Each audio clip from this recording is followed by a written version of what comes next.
We are live. Hello, everybody, and welcome to episode 3 of Blunt and Bossy. I am your host, Sarah McRae, hashtag thesolarboss. Today, I have a very special guest with me. Really excited. This is my friend, Karla Dennise. She is this badass roofer, babe. Look at her. I mean, come on. Oh my God, you're so beautiful. You're so awesome. Share your story with us today. Thank you. Hello, Sarah. So I started fully being in roofing about 6 months ago. I've been doing this learning from everybody that I'm around for about 2 years. But 6 months ago, I decided to quit working at the bank that I worked at and just decided to go full on with roofing. That's so awesome. So, what did everybody think when you made such a drastic career change? I mean, going from working at a bank behind a desk to like hauling stuff to job sites and managing crews. I mean, wow. Well, where do I start? Like my mom was freaking out. She was asking me if I was just okay. My cousins and aunts were just like, "Oh my God, are you into girls now too?" Like, I was like, "No, it's fine. I'm still the same person. I switched careers. That's it. Because before I used to wear like heels and dresses and everything, like just do this whole makeup all the time, and now I'm just in sweats and green shirts and boots all the time. So everybody's just like, who is this?"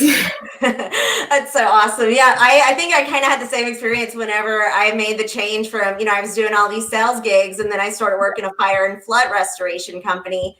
And one of the things we kind of were chatting earlier, one of the things that I really loved about this first construction job that I worked was on day one, the owner of the company was like, "I know I hired you as an office manager, but tomorrow you show up in, jeans, boots, and get ready to work." And so I literally had to go out to a job site in Las Vegas heat and help these guys like rip out drywall and set up containments and set up these machines. So it was like a whole new world, but it gave me an idea of what these guys on the job site go through, and it changed like everything for me. And so I can only imagine like someone like you. I mean, you're drop dead gorgeous, so we know how guys use sometimes. But I'm sure that was like a complete different world whenever you show up at a job site and had to like, did you have to do cat calling or anything like that in the beginning? No, never. Good. That's so good. Yeah, mostly because like I made sure that I came with like extra baggy clothes and make sure that I presented myself in a way that it wasn't like I was not trying to flirt with anybody, because you have to with in like a different industry or anything. You just have to present yourself in a way that like shows that you're there for business and nothing else. I love it. So, it was just, and even you were saying that you cut out drywall, and I had to do the same thing, and I was just like, I never knew all this work had to go into fixing a wall. It was just crazy to me. Yeah, it's really neat whenever you start working in an industry that's, not like I've been after that construction job. It really made me see that like I enjoy working around men. I enjoy earning men's respect, through my work. Like that was a big deal to me. And, having it where men really didn't, like you were saying, they didn't catcall you and stuff because you portrayed yourself in a way of like, I'm here to work, I'm here for business, I'm not here for you to tell me how pretty I am or to try to like compliment me. I'm here to do my job, and that's really fucking awesome. I like that. Yeah, mostly it's just how the way that you walk into a room, it really makes the difference, because when you walk in with a presence of that you're just there for business and why you're there, everybody understands that, and it's just like something that you don't even have to say. Mm-hmm. It's empowering too. Like you were showing me some of those like pallets of all of the stuff that you were hauling to the job sites and stuff. What are some of the like ways that you feel empowered just from what you were doing before to where you are now? Like how has it also changed other ways of your life? Well, I mean, it's changed everything. Like, I feel like even today I was having a conversation with my mother where she told me, she was always like, Denise, like, you've always been the type of person that you never have your like mindset on something, but you're going somewhere. You know where you're going, but nobody else understands it. But we just have to believe in you. So just seeing that like my parents believe in me and how much I believe in myself was just empowering, because 6 months ago I just decided to just quit my job and just say, like, you know what, I'm not gonna do this whole paycheck to paycheck 9 to 5 thing, and I'm just gonna go out and look for jobs and get a paycheck somehow. I don't know how, but we're just gonna do it. And recently I did a $25,000 sale on a roof. Nice. And that was just like, wow, I just made this happen out of nowhere, Yeah. I don't think people understand, it's like making money isn't always about like the actual dollar signs. It's about like creating something. Like I did this with my time and my energy, and this is what I could show for it. Like, that's how I feel about money. It's the whole process. And when you do get to a point where it's like, you learn how to do that, where it's like one sale, you could do this, whereas, this paycheck would have equaled how many hours of work doing something, that you don't even enjoy. Ugh, I can't go back to that. Yeah, no. And for me, like, my first experience with that, it was, we had to do a pipe repair, and we have an online receptionist. So I got the call from the online receptionist, and I called back the customer. I discussed with him the price, and he was just like, "Oh, that's a lot of money."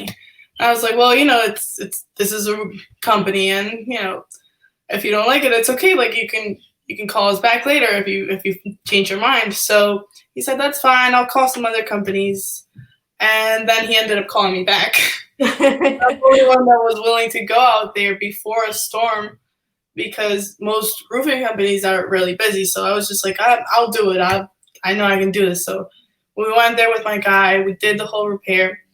I told him that I'd come back the next day just to make sure that the roof was fine, because there was going to be a storm. So I went by like 2 days after, and he was like, "Hey, like, this is great. Like, you did a great job, and I'm very happy that I called you back, because nobody else wanted to come out." So it was just, that first experience was just like, all right, like, it just made me so much concrete that I can do it. Yeah. And then from then on, it's just been like building on my confidence.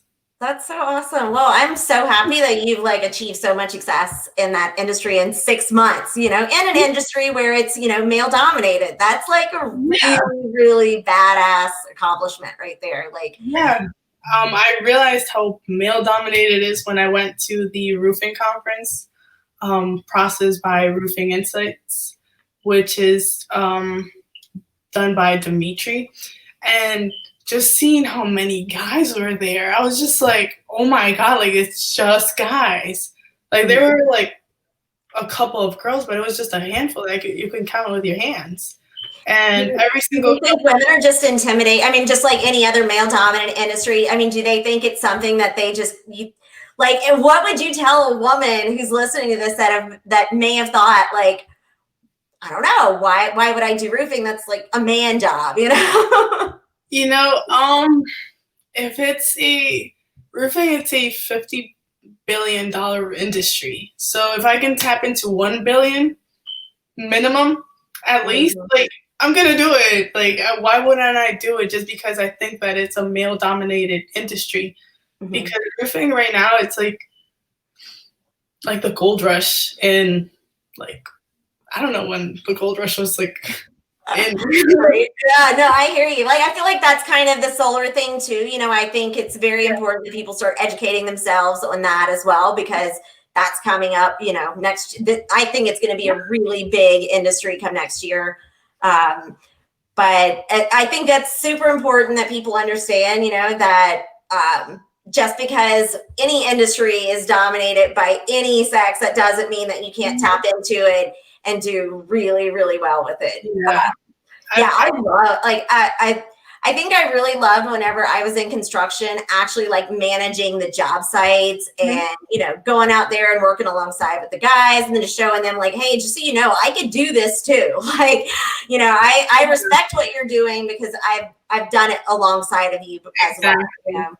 And, I feel like my guys really respect me for that because if there's ever something that's, that needs to be done, like last week, they were taking out a skylight from a roof, and there was like a piece of wood that was attached to the wall, to the drywall, and the only way to take it out was to remove the caulk from inside the house. And I was doing that for them, and they were just like surprised that I was doing it because I also managed the job and go take out take the photos with the drone. And they usually just see me with the drone flying it. Like they think that I'm not really doing much, but like this time it was just like, oh my God, like you actually do so much more. And it's like I wear so many hats in the company that it's like nobody really knows what I do. That's awesome. That's a good like indicator of, you getting shit done whenever they're like, what do you do? Because you do everything. Yeah, exactly. Awesome. So, I either like drive the trailer that carries like around like maybe like 4 tons, and the pickup truck, I've driven it for like 2 hours to get to job sites because we're licensed in Rhode Island and Massachusetts. So we travel from like Rhode Island to Massachusetts all the time. And to me, it's just like, all right, we have to get the trailer, the dump trailer there. All right, let's do it. So it's really fun. I enjoy it, and I mainly enjoy seeing everything that I can do, and just making everybody that I know proud because, my grandparents had to go through so much. So if they could do it, what can I do? Right. Yeah. It's super empowering. It's really, really empowering. That's awesome. I love it. All right. Well, I think that is about it. Is there anything that you would like to say on your way out to empower any other women to just maybe step outside of what they're traditionally doing and being okay with doing something different? Yeah. I feel like the best thing that I could tell anybody is that you're more than what you are. You're more than what you know. And unless you try and take a risk, you're never going to know. And, we only live once. So you're better off risking it all and trying something different than just saying the same safe route and just thinking that that's how you live life. Yes, that is awesome.